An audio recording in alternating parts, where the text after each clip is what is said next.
నమస్తే, welcome to our channel. నేను మీ Priyanka Rao.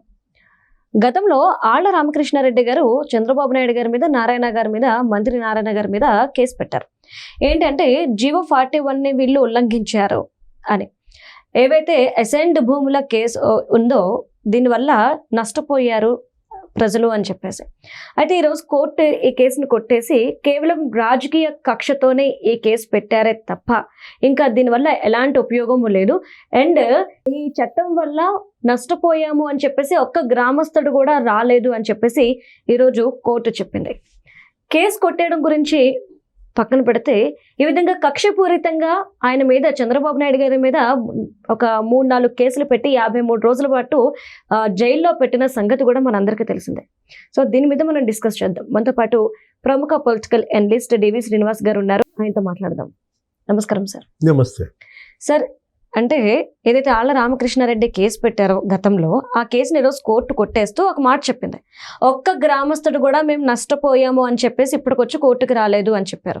Next ఈ కేసు ఏదైతే ఉందో రాజకీయ కక్ష కోసం, ప్రతీకారం కోసం పెట్టిందే కానీ దీనివల్ల ఎలాంటి ఉపయోగము లేదు, ఎలాంటి తప్పు జరగలేదని కోర్టు ఈరోజు చెప్పేసింది. ఇలాంటి కేసులో గతంలో ఎన్ని అనుభవించుంటారు ఈ కూటమి వాళ్ళు? ఈరోజు హైకోర్టు చేసినటువంటి వ్యాఖ్యలు ఆళ్ల రామకృష్ణారెడ్డికి చెంపపెట్టో కాదో కానీ జగన్మోహన్ రెడ్డికి చెంపపెట్టు, ఆయన ప్రభుత్వానికి చెంపపెట్టు. 2019-24 మధ్య జగన్ ప్రభుత్వం కక్ష సాధింపుకి ఇవాళ హైకోర్టు ఈ వ్యాఖ్యలే నిదర్శనం. ఒక రాజకీయ పగ, ప్రతీకారంతోనే ఈ కేసులు పెట్టారు. ఈ కేసుతో నారాయణకి అసలు చంద్రబాబుకి ఎటువంటి సంబంధం లేదంటూ హైకోర్టు చేసిన వ్యాఖ్యలు ఏమిటమ్మా, ధర్మం ఎక్కడుంటుందో విజయం అక్కడ ఉంటుంది.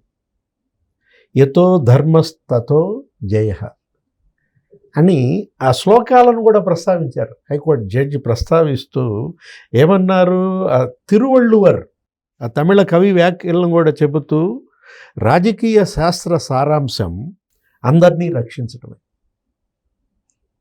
ప్రజలందరినీ కాపాడటం రాజకీయం. అంతేగాని మరి నైతికత లేకుండా రాజకీయం వినాశనానికి దారితీస్తుంది అని ఆ తిరువళ్ళువర్ వ్యాఖ్యలు చెప్పారంటే, జగన్ చేసిన రాజకీయం ఏ రాజకీయం? నైతికత లేని రాజకీయం, వినాశనానికి దారి తీసిందంటూ ఈ వ్యాఖ్యలను పెట్టడం. ధర్మం ఎక్కడుందో అక్కడ విజయం సాధిస్తుంది. యతో ధర్మస్ తతో జయ అన్నారంటే ధర్మం జగన్ వైపు లేదు, అందుకే ఓడిపోయింది ఈ కేసు. ధర్మం చంద్రబాబు నారాయణ వైపు ఉంది కాబట్టి గెలిచారు. అసలు నీకు ఇంకొక కామెంట్ కూడా చేశారమ్మా, లార్డ్ డెన్నింగ్ అని ప్రముఖ న్యాయ కోవిదుడు ఇచ్చినటువంటి వ్యాఖ్యలు ఏంటంటే, చట్టం శక్తివంతుల చేతిలో ఆయుధం కాకూడదు, అది బలహీనులకు రక్షణ కవచంగా ఉండాలి. ఎట్లా వాడుకున్నాడు జగన్మోహన్ రెడ్డి చట్టాన్ని? ఐపీసీని జేపీసీగా మార్చాడు, ఇండియన్ పీనల్ కోడ్ని జగన్ పీనల్ కోడ్ చేశాడని. అసలు అదేదో రాజ్యాంగం పేరే మార్చేశారు. నిన్న ఫ్లెక్సీలు కూడా పెట్టినట్టు, రాజారెడ్డి రాజ్యాంగం, RRR రాజారెడ్డి రాజ్యాంగం అని. అంటే యాక్చువల్గా జీవో 41 ఏంటది? అమరావతి రాజధాని నిర్మాణం. దాంట్లో నీకు అసైన్డ్ భూములు, లేకపోతే అక్కడ ఉన్నటువంటి వాళ్ళందరికీ కూడా భూములు ఇచ్చిన రైతులు 34,000 ఎకరాలు ఇచ్చారమ్మా. 32,000 మంది రైతులు. జగన్మోహన్ రెడ్డి ఏమని చెప్పాడు? అసలు ఆ ల్యాండ్ పూలింగ్ ప్రపంచవ్యాప్తంగా అదొక రోల్ మోడల్గా ప్రశంసించబడితే, అంకలేశ్వర్ అయ్యర్ ఏమన్నాడు తెలుసా?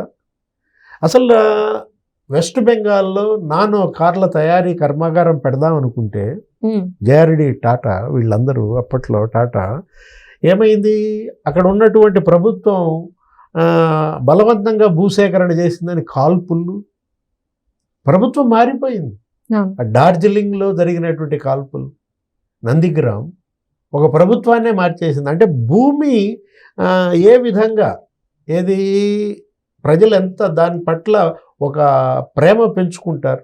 అట్లాంటిది 34,000 ఎకరాలు వాళ్ళు ఇస్తే జగన్మోహన్ రెడ్డి ఏం చేశాడమ్మా, రాజధానిని అక్కడ కట్టకుండా చంద్రబాబు కట్టిన బిల్డింగులన్నీ పాడుపెట్టాడు. రోడ్లు దవ్వేశాడు. అంటే ఒక కక్ష, పగ, ప్రతీకారం. ప్రాంతం మీద కక్ష ఏంటమ్మా, దానికి ఒక కులం పేరేశాడు. అమరావతి కాదు అది, భ్రమరావతి, కమరావతి అన్నాడు. అరే కులంతో ఒక ప్రాంతాన్ని పిలుస్తావా? అంటే ఆ కులం మీద అంత కక్ష కట్టాడు. ఇప్పుడు అమరావతి కూడా ఇప్పుడు మొన్న చట్టబద్ధత ఇచ్చారు.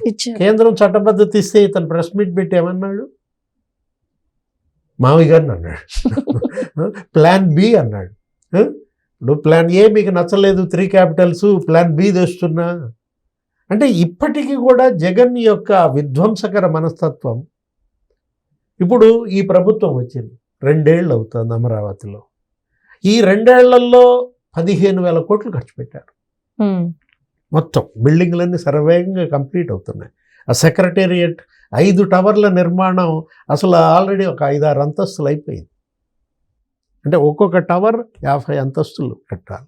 హైకోర్టు కానీ లేకపోతే అసెంబ్లీ భవనాలు కానీ. సీడ్ యాక్సిస్ రోడ్డు నిన్నే చెప్తున్నారు ముఖ్యమంత్రి గారు, ఏమని ఆగస్టు 14 కల్లా కంప్లీట్ అయిపోదు. సీడ్ యాక్సిస్ రోడ్డు జగన్ ఏం చేశాడు? ఆ మధ్యలో ఒక బిట్ రైతులను ఇవ్వనీయకుండా రెచ్చగొట్టి దానికి అడ్డంగా కార్యాలయం కట్టాలని చూశాడు. ఈ ప్రభుత్వం వచ్చినాక అది కూల్చేశారు. ఇప్పుడు ఆ భూమి కూడా స్వాధీనం చేసుకున్నారు. మొత్తం హైవేకి కలిపేస్తారు. అంటే మీరు ఇవాళ పాలకులుగా ప్రజల సంక్షేమం, రాష్ట్ర అభివృద్ధి లక్ష్యంగా సాగాలి కానీ ఇదేం పరిపాలనమ్మా? హైకోర్టు మామూలుగా అక్షంతలు వేసిందా ఈ విషయంలో? స్పష్టంగా ఏముంది? స్వార్థ రాజకీయ ప్రయోజనాల కోసం ఆళ్ల రామకృష్ణారెడ్డి చట్టాన్ని వాడుకున్నారు, ప్రభుత్వ పాలనని దిగజార్చారు. నువ్వు చెప్పు. ఈ కామెంట్స్, ఈ వ్యాఖ్యలు ఆళ్ల రామకృష్ణారెడ్డికి వర్తిస్తాయా, జగన్కా? ఆళ్ల రామకృష్ణారెడ్డి ఒక పావు జగనే వెనకతలండి జగనే కదా, అతనితో ఏంచింది అంటే నేను అంటోంది అదే. ఇది జగన్కే చెంపపెట్టు అన్నది అందుకే అనమాట. ప్రజాస్వామ్యం ప్రమాదంలో పడుతుంది. విధాన నిర్ణయాలని నేరపూరిత చర్యలు కనుక ఆపాదిస్తే ఒక జీవోకి నువ్వు క్రైమ్ని అంటగడతావా? ఒక గవర్నమెంట్ ఆర్డర్, ఒక ప్రభుత్వ పాలసీ. ఇప్పుడు నువ్వు 3 క్యాపిటల్స్ అన్నావు, నీ పాలసీ అది. ఇప్పుడు నువ్వు 3 క్యాపిటల్స్ అన్నావు కదా అని చెప్పి నీ మీద కేసు పెడతారా? ఎందుకు పెడతారు? ప్రజలు తిరస్కరించారు. ప్రజా తీర్పు నువ్వు కోరావు, వాళ్ళు నిన్ను వద్దనుకున్నారు. అమరావతికి ఫేవర్గా ప్రజా తీర్పు ఇచ్చారు. నిన్న ప్రెస్ మీట్లో మొన్న ఏమంటాడు? మావిగన్ కావాలనుకునే వాళ్ళు వైసీపీకి ఓటేయండి, అమరావతి కావాలనుకునే వాళ్ళు చంద్రబాబు నాయుడుకి ఓటేయండి. ఇప్పుడు ఎవరు ఓటేసింది? హైకోర్టు. ఇప్పుడు హైకోర్టే చెప్పింది కదా. చెప్పింది. అంటే ఏ నిమిషాన ఆ ప్రాంతానికి ఆ పేరు పెట్టారో అమరావతి నిజంగా అజరామరం, చావు లేనిది. Right. Thank you so much sir.